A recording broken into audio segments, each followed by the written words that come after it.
स्वागत आहे तुमचं यश आराध्य युट्यूब चॅनलमध्ये. आता तुम्हाला खूप क्वेश्चन्स पडले असतील की रिझल्ट्स आलेत, म्हणजे मार्क्स आलेत, पर्सेंटाईलचा सुद्धा अंदाज आलाय, सगळं कळालंय, पण आता पुढे करायचं काय? दिवाळी येत आहे, रिझल्ट्स किंवा पर्सेंटाईलला, फायनल पर्सेंटाईलला खूप वेळ आहे. मग या टाइम मध्ये करायचं काय, किंवा कसं कॉलेज सिलेक्ट करायचंय, कसं ब्रँच सिलेक्ट करायची, ते सगळं तुम्हाला मी या व्हिडिओमध्ये एक्सप्लेन करणार आहे. ठीक आहे, तर व्हिडिओ नीट बघा. हा व्हिडिओ तुमच्यासाठी खूप इम्पॉर्टंट ठरणार आहे, कारण मी यामध्ये या दिवाळीमध्ये तुम्हाला कॉलेजची लिस्ट कशी बनवायची आहे हे पण एक्सप्लेन करणार आहे. ठीक आहे, किंवा दिवाळी टास्क म्हणूया, हे टास्क तुम्ही दिवाळीमध्ये कंप्लीट करून ठेवायचे आहे. पण त्याआधी काल आपले 10K सबस्क्रायबर्स कंप्लीट झालेत, त्यासाठी तुमचे मनापासून धन्यवाद. तुमचे असतील, तुम्ही जेवढे सबस्क्रायबर्स आहेत, महेश सर आहेत, किंवा ज्यांनी ज्यांनी मला सपोर्ट केला त्या सगळ्यांचे खूप खूप खूप धन्यवाद. ठीक आहे, आणि असंच तुमचं प्रेम मायावर असू द्या. आता नेक्स्ट चला, आता जर आजचा विचार केला तर तुम्हाला आता पर्सेंटाईलचा मी एक अंदाज दिलाय. ठीक आहे, ज्याला 50 मार्क्स पडलेत वगैरे त्यांचा मी जरी अंदाज देऊ शकलो नसलो, बट बाकी 100+ किंवा 90 पर्यंत, 90 म्हणलं तरी तुम्हाला 92 to 93 पर्सेंटाईल येणार आहेत, ह्याचा पण एक अंदाज सांगितलाय. मग आता तुम्हाला करायचं काय, किंवा कॉलेजची लिस्ट कशी बनवायची? कॉलेजची लिस्ट बनवण्याआधी लक्षात घ्या, ब्रँच सिलेक्ट करा. जोपर्यंत तुम्ही ब्रँच सिलेक्ट करणार नाही तोपर्यंत कॉलेजची लिस्ट बनवणं खूप अवघड जाणार आहे तुम्हाला. कारण काय होईल की तुम्ही समजा म्हणतायत मला इलेक्ट्रिकल पाहिजे, तर त्याच्यासाठी वालचंद बेस्ट आहे, मग तुमची पुन्हा लिस्ट बदलणार. तुम्हाला दुसरं कोणतं तरी कॉलेज पाहिजे किंवा कॉम्प्युटर पाहिजे, त्यासाठी वेगळं कॉलेज बेस्ट आहे, मग तुमच्या लिस्ट बदलत जाणार. सो पहिले एक ब्रँच सिलेक्ट करा, त्या ब्रँचच्या प्रमाणेच सुरू करा सिलेक्ट करणं कॉलेज. ठीक आहे, मला ते कसं करायचं ते पुढे सांगतो. पण ज्याची अजून सुद्धा ब्रँच सिलेक्टेड नाहीये त्यांनी लवकरात लवकर ब्रँच सिलेक्ट करा. कमेंट सेक्शन मध्ये कळवा की कोणाची ब्रँच सिलेक्ट नाहीये, कारण त्या मुलांना बघा दुसरी मुलं तरी सजेस्ट करतील. आता मी अशात बघतोय की कमेंट सेक्शन मी रिप्लाय करायची गरजच नाहीये. कोणी क्वेश्चन विचारला तर तुम्ही तुमचंच रिप्लाय करताय, तुम्ही तुमचंच त्यांचे क्वेश्चन सॉल्व्ह करताय. त्याचा एक खूप आनंद होतो मला की कोणी विचारलं EWS कॅटेगरीच्या स्टुडंटला आहे का, लगेच कोणीतरी रिप्लाय देतं नो. त्याचा एक म्हणजे तिथे ते व्हॉट्सअप टाईप झाले की लगेच कोणीतरी क्वेश्चन विचारलं, लगेच त्याला कोणीतरी अँसर देतं. ती खूप छान गोष्ट आहे. तसंच तुम्हाला काही ब्रँच रिलेटेड डाऊट असेल, मी तर आहेच, पण अजून सुद्धा मुलं खूप काही जणांना खूप इन्फॉर्मेशन आहे, ते पण तुम्हाला हेल्प करतील. ठीक आहे, मग ब्रँच सिलेक्ट करा. ब्रँच रिलेटेड व्हिडिओज आहेत ऑलरेडी. ठीक आहे, मग त्यानंतर ब्रँच झाली, मग त्या ब्रँच रिलेटेड कॉलेजेस सर्च करायचे. कारण लक्षात घ्या, सगळ्या कॉलेजेसमध्ये सगळ्या ब्रँचेस अवेलेबल नाही आहेत, किंवा सगळ्या कॉलेजेसमध्ये सगळ्या ब्रँच बेस्ट नाही आहेत.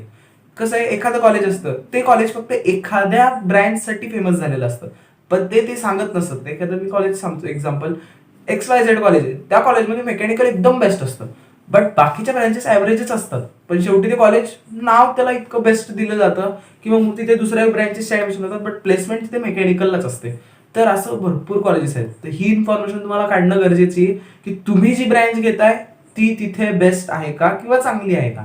बरं, मग ठीक आहे, माझी ब्रँच सिलेक्ट आहे. आता पुढे काय करायचं आहे?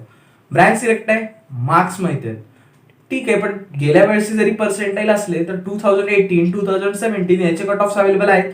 मी वाटल्यास डिस्क्रिप्शन बॉक्समध्ये तुम्हाला अजून प्रोव्हाइड करतो कट ऑफ. ज्यांना लिस्ट वगैरे कुठून काढायची माहित नसेल त्यांच्यासाठी 2017, 2018, 2019 अशी 3 लिस्ट बनवा. आता 2019 मध्ये पर्सेंटाईल असेल तर तरी पण तुम्हाला अंदाज येतोच मार्क्सचा. एक काम करायचंय, तुमचे मार्क्स सपोज 120 असेल तर 120 वाल्यांना 160 पासून चे कॉलेजेस बनवायचे. म्हणजे ज्या कॉलेजेसचा कट ऑफ 160 आहे, लक्षात घ्या 120 आहे म्हणजे 120च कॉलेज भेटेल असं नसतं. असं बऱ्याच होतं की 120 मार्क्स असणाऱ्या मुलाला 160चं पण कॉलेज मिळतं. असं कसं काय होतं, तर ट्रेंड दरवर्षी बदलतो. आता लक्षात घ्या, असं बऱ्याच होतं की एखादा मोठा इन्फ्लुएन्सर असेल किंवा कोणीतरी असेल, त्याने एखाद्या कॉलेजला प्रमोट केलं किंवा एखाद्या कॉलेजचं नाव सांगितलं तर त्या कॉलेजचा ट्रेंड वाढतो, मग तिथे ऍडमिशन पण जास्त होतात, मग तिथे कट ऑफ हाय जातो. एखाद्या वेळेस एखाद्या इन्फ्लुएन्सरनं किंवा असं काही वातावरण एखाद्या कॉलेजच्या विरोधात निर्माण झालं की ते ऍडमिशनवर इफेक्ट करतात. सो दरवर्षी ट्रेंड बदलतो. सो असं सांगू शकत नाही की 120 मार्क येतो तुला, हे कॉलेज गेल्यास त्याचा 160 कट ऑफ होतो, तुला ते लागणारच नाही. पहिले असे कॉलेजेस काढा जिथे तुमचा नंबर लागतच नाही पण ते बेस्ट कॉलेजेस आहेत. असे कॉलेजेस काढायचे, त्याची लिस्ट बनवायची, त्याला म्हणायचं लो चान्स असलेले कॉलेजेस. ठीक आहे, तुमचा तिथे कॉलेज लागण्याचा चान्स हा लो आहे, तसे कॉलेजेस काढा. त्यानंतर मीडियम म्हणजे काय की ठीक आहे, इथं माझा लागू शकतो किंवा नाही लागू शकत. आणि शुअर म्हणजे तुम्ही शुअरच आहेत की या कॉलेजमध्ये मी जर नाव लिस्टमध्ये टाकलं तर 100% लागणार आहे. तर ही लिस्ट आपल्याला बनवायची आहे. मग ठीक आहे, कॉलेजची लिस्टसाठी 2018, 19, 20 लिस्ट बनवताना काय काय बघायचं आहे? NIRF ची रँकिंग बघा, त्याची AICTE अप्रूव्ड आहे का बघा, काही कॉलेज AICTE आहेत, काही ऑटोनॉमस आहेत, काही नॉन ऑटोनॉमस आहेत, डिग्री कोणती प्रोव्हाइड करतात आणि फीस किती आहे हे तुम्हाला एका पेजवर किंवा एका बुकवर लिहायचं आहे. मग ते कसं करणार आहेत तुम्ही? फर्स्ट कॉलम मला जमलं तर मी एक एक्सेल शीट बनवून देतो तुम्हाला त्याची, तुम्ही फक्त त्याच्यात डाटा फिल करा, चालेल. मग तुम्हाला ते कन्व्हिनियंट पण राहील. मग तुम्हाला काय करायचंय, पहिले कॉलेजचं नेम, त्याच्या पुढे NIRF रँकिंग, त्याच्यानंतर ते ऑटोनॉमस आहे का नॉन ऑटोनॉमस आहे, ते UGC आहे का AICTE अप्रूव्ड आहे, त्याच्यानंतर फीस. पण फीस मध्ये लक्षात ठेवा तिथं मेन्शन करा की ट्युशन फीस आणि डेव्हलपमेंट फीस किंवा अदर फीस, जे काही फीस स्ट्रक्चरचा एक वेगळा कॉलम बनवा.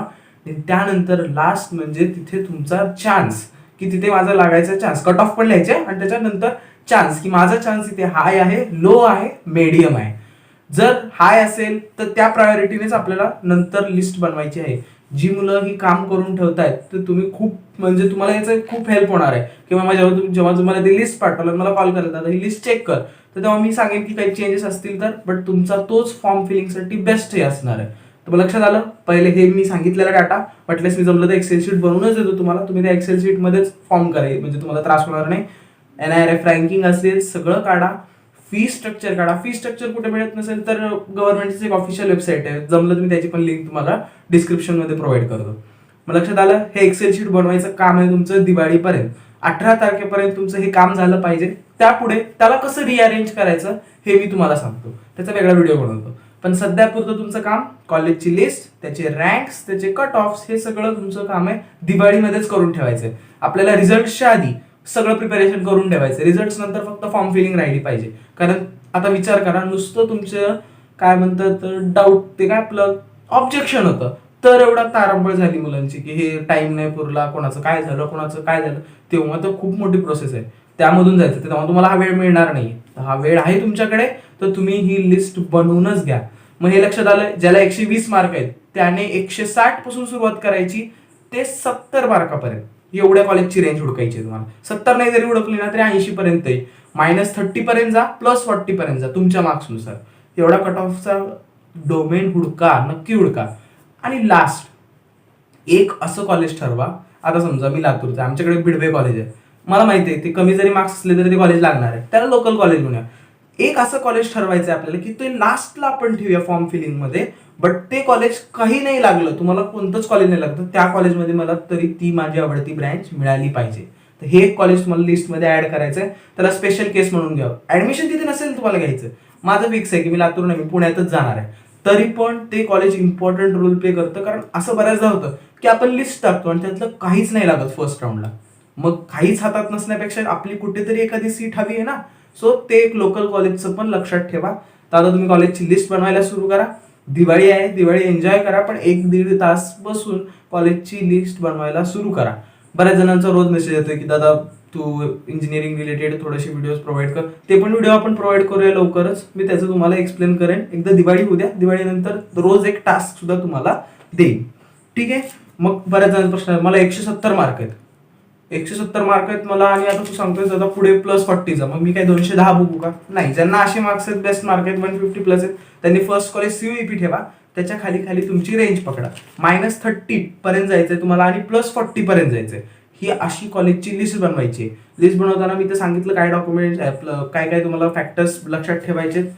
त्यानंतर अजून एक ऑप्शनल ब्रँच पण ठेवा. जसं मी तुम्हाला सांगितलं की ऑप्शनल कॉलेज असतात, तसं ऑप्शनल ब्रँच. मला CS नाही भेटली तर मला कोणती ब्रँच करायची आहे? पहिले तुमच्या मेन ब्रँचचेच कॉलेज काढा, त्यानंतर वेगळी लिस्ट बनवायची आपल्याला. लक्षात घ्या, कंबाईन करू नका. मला सपोज इलेक्ट्रॉनिक्स घ्यायचे, तर इलेक्ट्रॉनिक्स, आणि मला इलेक्ट्रॉनिक्स नाही मिळाली कुठेच, तर कोणती ब्रँच मी घेणार आहे? तर त्यासाठी एक वेगळा कॉलेजचा असाच कट ऑफ बनवा. म्हणजे तुम्ही असे 2 लिस्ट बनवणार आहेत, एक तुमचे डिझायर्ड कॉलेज आणि डिझायर्ड ब्रँच. एक माझी कॉलेजेस ठीक आहेत, हे मला चालतात, पण माझी ब्रँच फेवरेबल नाहीये. असं बऱ्याचदा होऊ शकतं. बऱ्याचशा क्रिटिकल कंडिशन्समध्ये बऱ्याच मुलांना कॉलेज बेस्ट पाहिजे असतं, पण ब्रँचचं एवढं काही नसतं. सो मग त्या मुलांसाठी पण एक आम्ही, पण सगळ्यांनी 2 लिस्ट बनवायच्या आहेत. सेम एक्सेल, फक्त वेगवेगळ्या एक्सेल शीट्स बनवा. एक्सेल शीट्स बनवा का म्हणतोय की ते कन्व्हिनियंट राहील, तुम्हाला पटकन कोणाला शेअर सुद्धा करता येईल, पेनवर वगैरे लिहिण्यापेक्षा. जे जमतेल ते करा. असं काही एक्सेल शीटवरच करा असं काही नाही, मी बनवून देतो एक्सेल शीट. ज्यांना पॉसिबल आहे एक्सेलवर बनवा, ज्यांना पॉसिबल आहे पेन वगैरे म्हणजे नोटबुकवर जरी केलं चांगलं मोठ्या रजिस्टरवर तरी चालेल, पण कट ऑफ सुद्धा तिथं मेन्शन करा. ठीक आहे, म्हणजे तुम्हाला कळालं असेल तर नेमकं काय करायचंय. आपलं दिवाळीचं टार्गेट हेच आहे की 4-5 दिवसात या 18 तारखेपर्यंत म्हणूया 18 तारखेपर्यंत तुमची कॉलेजची लिस्ट नाही, कोणते कॉलेज तुम्हाला पाहिजेत. कसं आहे की फॉर्म फिलिंगचा म्हणत नाही मी तुम्हाला, कॉलेजची लिस्ट. लक्षात घ्या, याच काउन्सिलिंगला तुम्हाला 2-2 हजार रुपये भरावे लागतात. तुम्ही जर बाहेर गेलात मार्केटमध्ये, तुम्ही थोडीशी चौकशी करा कन्सल्टिंगला किती फीस आहे. 1,500-2,000 ही फीस आहे. मग हे तुम्हाला मी जी कन्सल्टिंग मला मिळाली होती किंवा मला जी इन्फॉर्मेशन होती मी तुम्हाला फ्रीमध्ये प्रोव्हाइड करतोय ना, तर त्याचा नीट उपयोग करा. सो सांगतोय म्हणूनच सांगतो की आता जर तुमची कॉलेजची लिस्ट तयार असेल, ब्रँच सिलेक्टेड असेल, तर फॉर्म फिलिंगच्या दिवशी तुम्हाला टेन्शनच नाही येणार. फक्त जायचंय, ते कोड वगैरे सिलेक्ट करून ठेवा. मी सांगताना विसरलो, कॉलेजचा कोड मेन्शन करायचा, ते पण लिहून ठेवा लिस्टमध्ये. कारण काय होतं की तिथे आता सपोज डी वाय पाटील तुम्ही सर्च केलं, तिथे 5-6 डी वाय पाटील येतात. मग तुम्हाला कोणतं पाहिजे, आकुर्डीचं पाहिजे सपोज, तर मग ते कोड असेल तर पटकन सापडून जातो. सो तुम्ही तुमचा कोड पण तिथे सिलेक्ट करून ठेवा. बरं, आता हे झालं बॅच 2020 साठी. आता बॅच 2021, हा पण बॅच 2020च्या मुलांनी सुद्धा हे ऐका आणि तुमचे कोणी मित्र असतील 2020चे, त्यांना व्हिडिओ शेअर करा. त्यांच्यासाठी मॉक टेस्ट आपण प्रोव्हाइड करणार आहेत, फ्री मॉक टेस्ट असणार आहे ही सुद्धा. ठीक आहे, मग 19 नोव्हेंबरला त्यांची फर्स्ट मॉक टेस्ट अरेंज करतोय मी. 19 नोव्हेंबर, टॉपिक आहे डिफरन्शिएशन. मग आता कोणतं तुम्ही व्हिडिओज त्यांनी कोणते बघायचे आहेत, त्यांनी व्हिडिओ बघायचे आहेत सह्याद्री मॅथमॅटिक प्लस जगदाळे सरांचं चॅनल आहे, तिथे जा. त्यांच्या काही व्हिडिओच्या डिस्क्रिप्शन मध्ये लिंक देतोय. सरांनी पण अजून पूर्ण शिकवायला सुरू नाही केलंय, सर पण 2-3 दिवसात सुरू करणारच आहेत. मग तोपर्यंत तुम्ही त्यांच्या ज्या व्हिडिओज आहेत ते बघा. पुढे मी महेश सरांचे पण काही डिस्क्रिप्शन मध्ये व्हिडिओज देतोय. ऑलरेडी महेश सरांनी सगळं शिकवून ठेवलेलंच आहे, सगळ्या व्हिडिओज अवेलेबल आहेत, तर त्याच मी काही डिस्क्रिप्शन मध्ये देतोय. फर्स्ट टू लास्ट बघा मात्र ती व्हिडिओ, फर्स्ट टू लास्ट बघा. त्यातले डाऊट्स असतील तर त्यांच्या कमेंट सेक्शन मध्ये कळवा. आणि प्रिपेअर्ड राहा. 19 नोव्हेंबर तुमची टेस्ट होईल. त्याच टेस्टचा शेड्यूल सकाळी 10 ते संध्याकाळी 6 असा असेल. त्याचे रिझल्ट वगैरे मी सगळं जसं प्रिपरेशन होईल तसं तुम्हाला कळवेन. बट तुम्ही आता त्याची पण तयारी करा. तुम्हाला टार्गेट दिलंय मी आता की तुम्हाला डिफरन्शिएशन चॅप्टर या दिवाळीमध्ये करून ठेवायचं आहे. ठीक आहे, मग डेरिव्हेटिव्ह मध्ये नेमकं करायचं काय, लक्षात घ्या. पहिले फॉर्म्युलेज करून घ्या त्याचे. पहिले सगळे फॉर्म्युले एका पेजवर लिहा, खूप इम्पॉर्टंट फॉर्म्युले आहेत आणि बोर्डसाठी किंवा बेसिकच फॉर्म्युल्यापासूनच त्याचं सुरू होत आहे. ठीक आहे, फॉर्म्युले करा. त्यानंतर चेन रूल, म्हणजे मी कशावर भर देणार आहे या टेस्टमध्ये हे सांगतोय मी तुम्हाला. ठीक आहे, चेन रूल पण नक्की करा. चेन रूल जर माहित नसेल तर डिस्क्रिप्शन मध्ये व्हिडिओची लिंक देतोय, ती नीट बघा. आणि त्यानंतर लॉगरिथमिक क्वेश्चन्स, हे खूप इम्पॉर्टंट असणार आहेत. म्हणजे हे 3 फॅक्टर्स सध्या पुरते, अजून एखादी टेस्ट घेऊ आपण डिफरन्शिएशनवर. बट मी मेनली या टॉपिक्सवर फोकस करणार आहे आणि तुम्हाला पण या टॉपिकवर पण फोकस करायचा आहे आणि ओव्हरऑल चॅप्टर कव्हर करायचा आहे. असं नाही की मी हेच क्वेश्चन टाकणार आहे, क्वेश्चन सगळेच टाकणार आहे, बट हे इम्पॉर्टंट तुम्ही करून ठेवलेच पाहिजेत. ठीक आहे, मग मॉक टेस्ट 2020च्या मुलांनी सुद्धा 2021च्या मुलांनी सुद्धा रेडी राहा. ही मॉक टेस्ट फ्रीच असेल. याच्या लिंक्स वगैरे पासवर्ड जे काय लागतं तुम्हाला ते डिस्क्रिप्शन मध्ये प्रोव्हाइड केलं जाईल. ठीक आहे, तर लक्षात आलं तुमच्या सगळ्यांच्या की काय करायचंय नेमकं. एक्सेल शीट बनवा किंवा नोटबुकवर लिहा, पण हे आता नक्की दिवाळीमध्ये काम करा. लक्षात घ्या, बरेच जण मी म्हणत असतील मला 50च मार्क पडले, मला 60च मार्क पडलेत, करू का नको. सगळ्यांनी करा. 200 मार्क्स असणारी जरी मुलं असली तरी करा आणि 50 मार्क्स असतील ना तरी पण करा. कॉलेज मिळतं रे, इंजिनिअरिंग मध्ये कॉलेज मिळणं असं खूप काही डिफिकल्ट टास्क नाहीये. 90 मार्क्सला सुद्धा भारी कॉलेज मिळतं. ठीक आहे, तुम्हाला पण नक्की कॉलेज मिळेल. माझ्याकडून तुम्हाला बेस्ट लक. दिवाळीच्या हार्दिक हार्दिक शुभेच्छा. आणि 60K सबस्क्रायबर झाल्याबद्दल, 10K सबस्क्रायबर झाल्याबद्दल तुम्हाला सुद्धा आणि मला सुद्धा थँक्यू. तुमचे तर किती आभार मानावे तेवढे कमी आहेत. तुमचे असतील, महेश सरांचे असतील. ठीक आहे, थँक्यू सो मच. पुन्हा भेटूया आपण 8:15 AM.